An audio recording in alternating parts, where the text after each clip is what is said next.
Bonjour. Non, l'affaire Epstein n'est pas une affaire américaine ou l'autre côté de la mer. Les documents sortent de plus en plus et de plus en plus. Donc nous avons le nom de notre président qui apparaît 250 fois dans les documents. C'est dramatique. Pour quelqu'un qui ne connaît pas Epstein, quelqu'un qui n'a jamais euh, correspondu, comment se fait-il qu'effectivement nous ayons autant de mails et nous avons autant effectivement de conversations? 250 fois avec Epstein, c'est énorme. Je crois qu'il n'a même pas 250 mails avec le Premier ministre ou avec le ministre de la Justice. Mais il n'y a pas seulement Macron dans l'affaire. Nous avons Soros. Donc le fils est marié avec une collaboratrice plus proche avec Trump. Donc nous avons Macron, nous avons Soros, qui se connaissent très bien. D'ailleurs, je crois qu'il y a des vidéos et des photos, donc là-dedans, aucun problème. Nous avons Trump, nous avons Netanyahu. Nous avons donc divers présidents, diverses façons, ainsi de suite, qui sont, tous les noms apparaissent.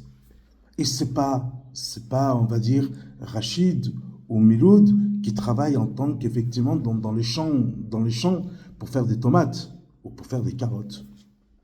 Non, non, ce sont les personnes qui nous gèrent. Et nous avons, bien évidemment, donc c'est sûr, nous allons gratter, mais ça va venir. Nous avons aussi donc le ministère de la Justice, Moretti. Donc nous avons Sarkozy, nous avons Hollande, nous avons Lang, et ça continue. Je crois que ça ne s'arrête pas là.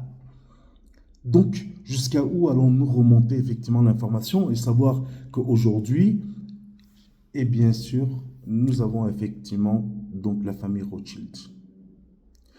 Et nous arrivons donc Netanyahou, Israël, sioniste, et nous avons le Mossad.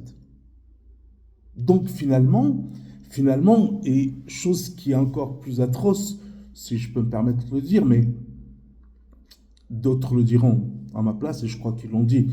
Et nous avons donc le livre à qui appartient la France en 1913, juste avant la guerre, effectivement, donc contre l'Allemagne, contre l'Empire ottoman. Mais l'Empire ottoman, je l'expliquerai différemment, cette guerre-là. C'était un piège contre l'Empire ottoman. Et nous avons effectivement donc le sionisme qui était dans les années 1800, donc 200 ans d'évolution, 200 ans de développement pour prendre effectivement possession du monde.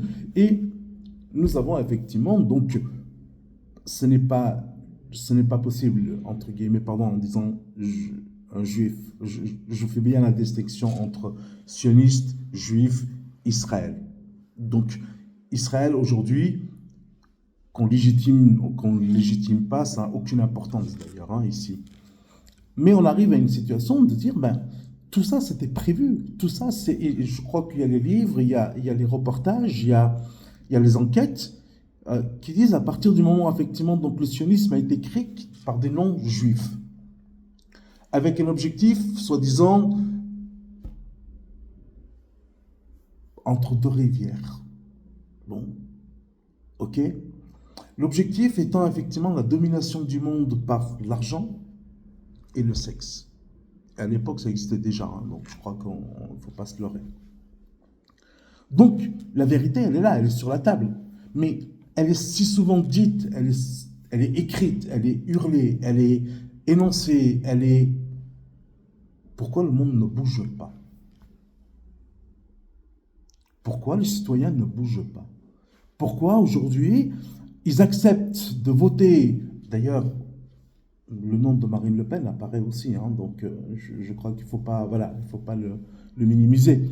Donc, pourquoi ces noms-là apparaissent, personne ne dit rien, et personne finalement, donc nos députés sont au courant, nos sénateurs sont au courant, les préfets sont au courant, les commissaires sont au courant, tout le monde est au courant, sauf effectivement Rachid qui est accusé effectivement aujourd'hui de vouloir délapider.